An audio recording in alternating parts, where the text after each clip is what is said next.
Ini adalah film cinta sekaligus horor yang layak ditonton sekali. Dua anak ini adalah sepasang anak kembar. Hari itu, kakak mengajak adiknya ke tepi sungai untuk memancing. Tapi adiknya nakal banget. Gadis itu dengan sengaja melemparkan batu ke sungai, menakuti ikan di air untuk melarikan diri. Sang kakak memarahi adiknya dengan serius. Kalau tidak akan sopan lagi. Tapi adik tidak takut sang kakak. Gadis kecil itu mengambil sebuah batu kecil dan melemparkannya ke kepala kakaknya. Aku tidak tahan lagi. Dua bersaudara bercanda terlihat biasa tapi tragedi akan terjadi diam-diam. Selama pergumulan, sang kakak melepaskan tangannya, menyebabkan sang kakak kehilangan momentum. Gadis kecil itu jatuh dan kepalanya membentur batu dan jatuh ke sungai. Kakak dengan cepat melompat ke sungai untuk menyelamatkan adik dia. Tapi adik sekarang dalam keadaan koma. Segera tersapu oleh arus bawah tanah di tumpukan padat Dakot ini. David mencari di bawah air untuk waktu yang lama tetapi masih tidak dapat menemukan saudara perempuannya. Dia harus menangis dan lari pulang untuk meminta bantuan orang dewasa. Tapi sayangnya pada akhirnya, adik masih berada di dalam peti mati yang dingin itu.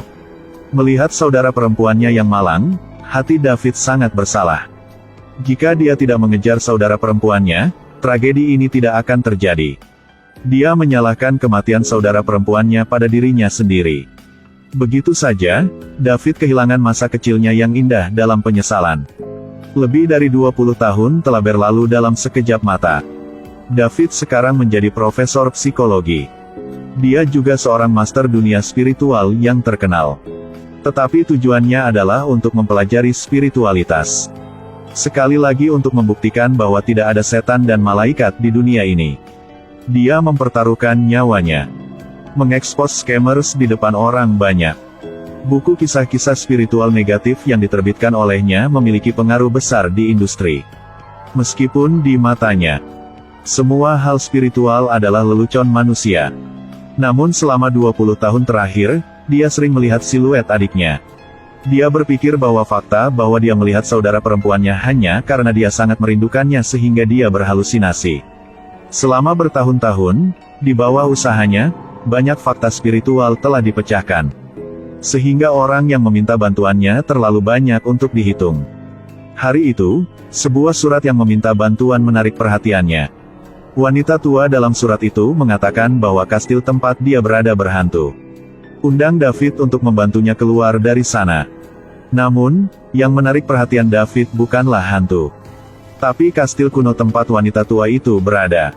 Karena melihat dengan mata kepala sendiri kastil kuno dengan sejarah beberapa ratus tahun itu. David segera naik kereta dan pergi ke tempat tinggal wanita tua itu. Tapi dia tidak pernah mengharapkannya. Orang yang datang menjemputnya adalah seorang gadis cantik. Mata mereka hanya bertemu beberapa detik, membuat hati David berdebar. Nama dia Christina. Wanita tua yang menulis surat minta tolong itu adalah neneknya. Tapi yang aneh adalah, setelah nenek melihat David, wajahnya menjadi sangat dingin. David mengambil inisiatif untuk menyambutnya. Tapi dia tidak peduli, dia berbalik dan meninggalkan kastil. David sama sekali tidak punya waktu untuk membandingkan dengannya. Karena saat ini dia sudah tertarik dengan arsitektur kastil yang megah.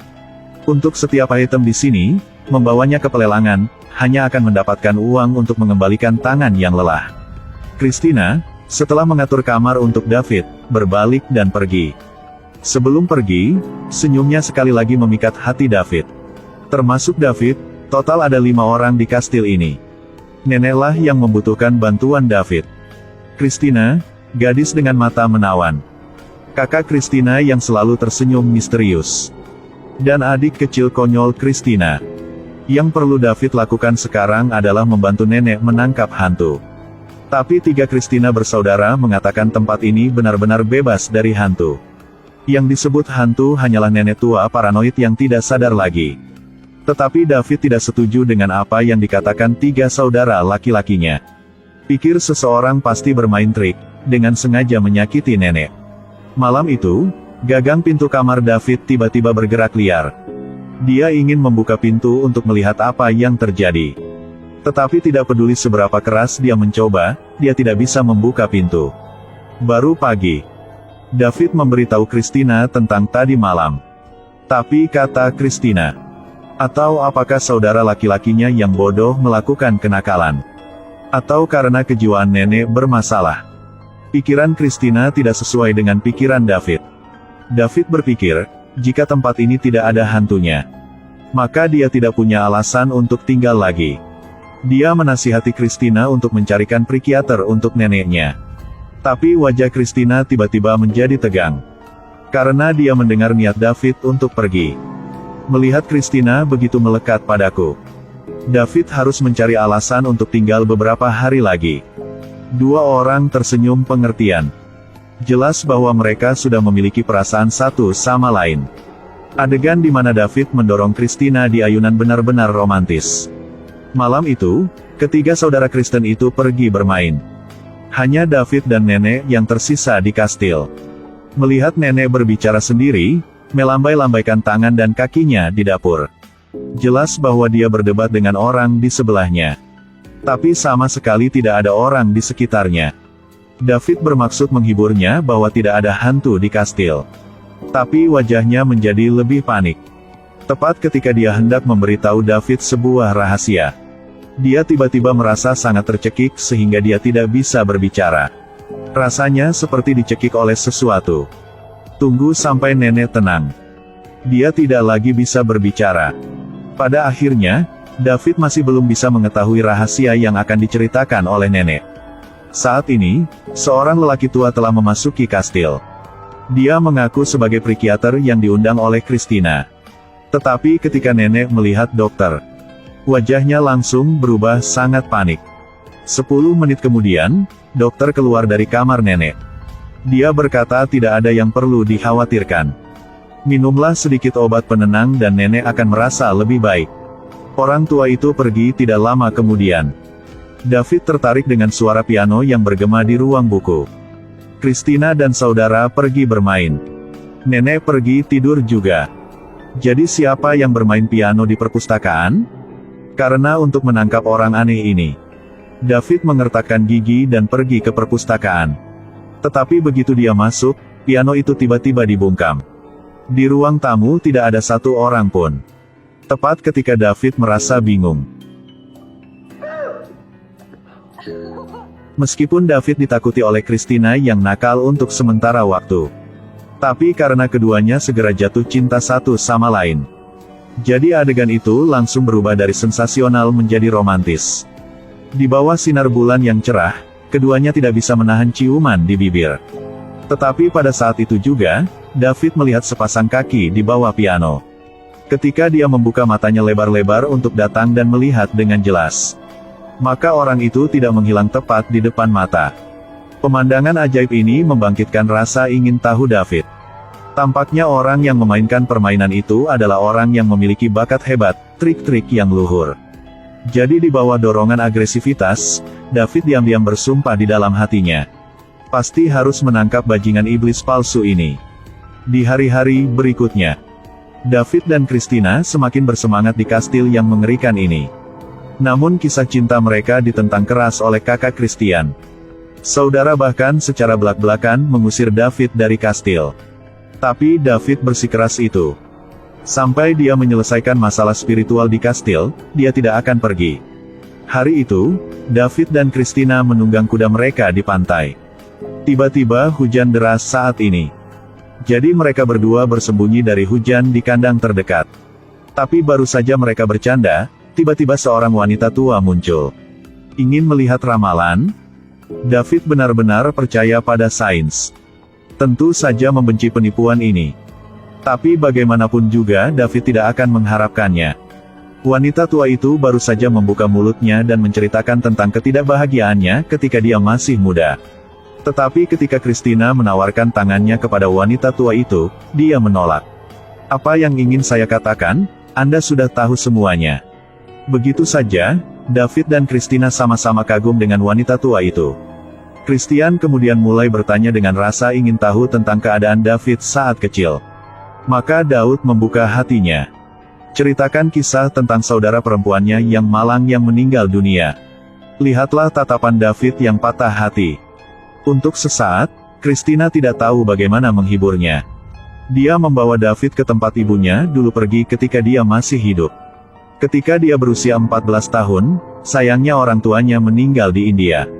Setelah orang tua saya meninggal, meninggalkan 3 bersaudara Christina dan nenek. 4 orang tinggal bersama di kastil. Setiap kali dia merindukan ibunya, dia akan datang ke sini dan duduk diam sebentar. Saat ini, kursi yang biasa diduduki ibuku ketika dia masih hidup tiba-tiba terombang-ambing oleh angin. Ketika mereka berdua saling berpandangan dan tersenyum, itu memecah suasana sepi. Mereka seperti anak-anak, siapapun yang lari ke kastil terlebih dahulu. Namun baru pulang, Christina dimarahi dan ditampar oleh kakaknya. Menghadapi kakaknya yang galak, Christina hanya bisa meminta maaf berkali-kali. Lihatlah ekspresi frustrasi Christina. David benar-benar tidak bisa melihat lagi. Adikmu sudah dewasa. David bilang sangat masuk akal. Tetapi tidak hanya saudaranya tidak menyetujui nasihat David. Dan menatap tajam ke arah David. Tunggu saat malam sepi. David membawa detektor ke tempat ibu Christina dulu ketika dia masih hidup. Untuk melihat apakah ada hantu pada akhirnya. Tiba-tiba tidak ada angin dan kursi berayun lagi secara otomatis.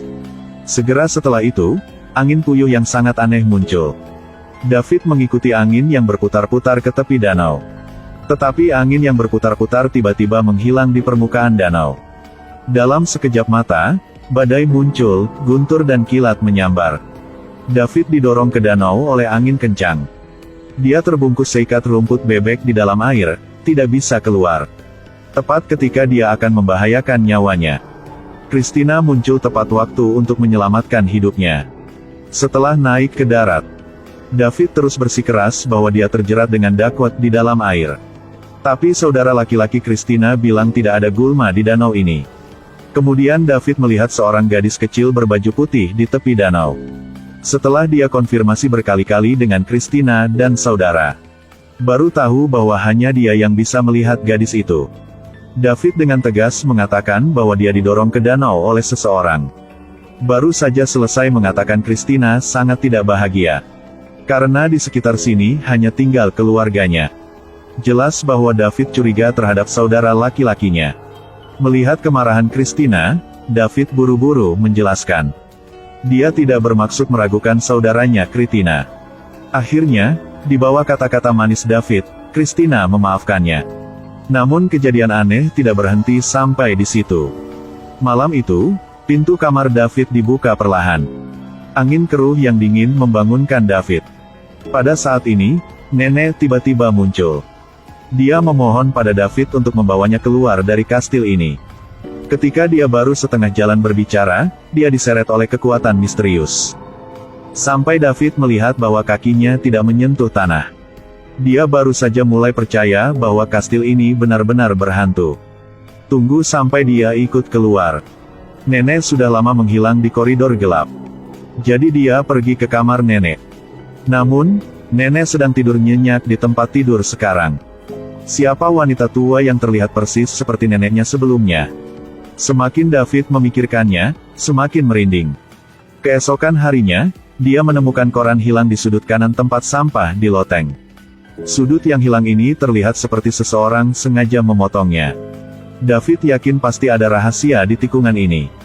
Maka dia memanggil temannya untuk memeriksa apa yang tertulis di pojok kanan surat kabar tanggal 17 Februari tahun 1923. Baru saja mematikan telepon, dia diseret oleh 3 Christina bersaudara untuk merayakan ulang tahun nenek. Padahal suasananya sangat menyenangkan.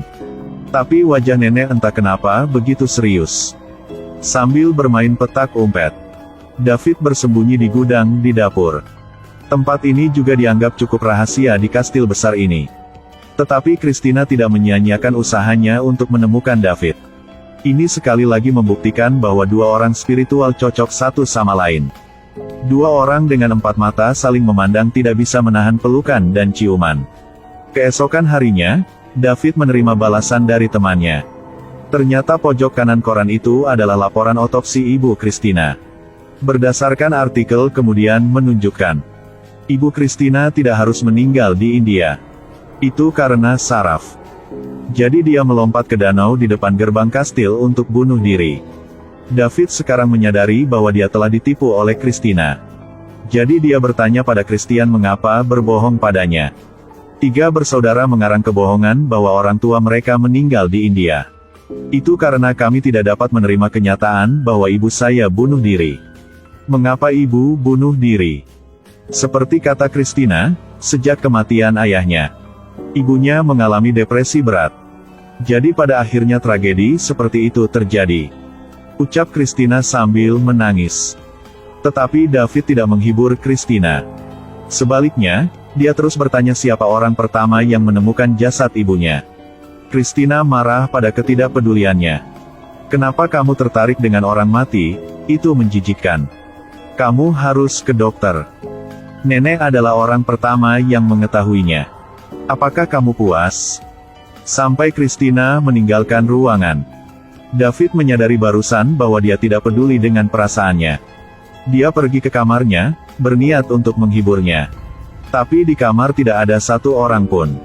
Saat ini, dia melihat gadis misterius itu lagi di cermin. Dia mengikuti jejak gadis kecil itu berlari ke halaman. Sepertinya gadis itu sengaja membimbingnya untuk menemukan sesuatu. Lalu gadis itu menghilang lagi. Cahaya di ruang buku menarik rasa ingin tahu David. Dia diam-diam melihat keluar jendela. Kemudian melihat adegan inses Christina dan kakaknya. David sangat kecewa. Dia benar-benar tidak ingin percaya bahwa Christina adalah gadis yang tidak memiliki batasan moral. Kemudian dia menemukan ruang bawah tanah yang misterius dan aneh di sini.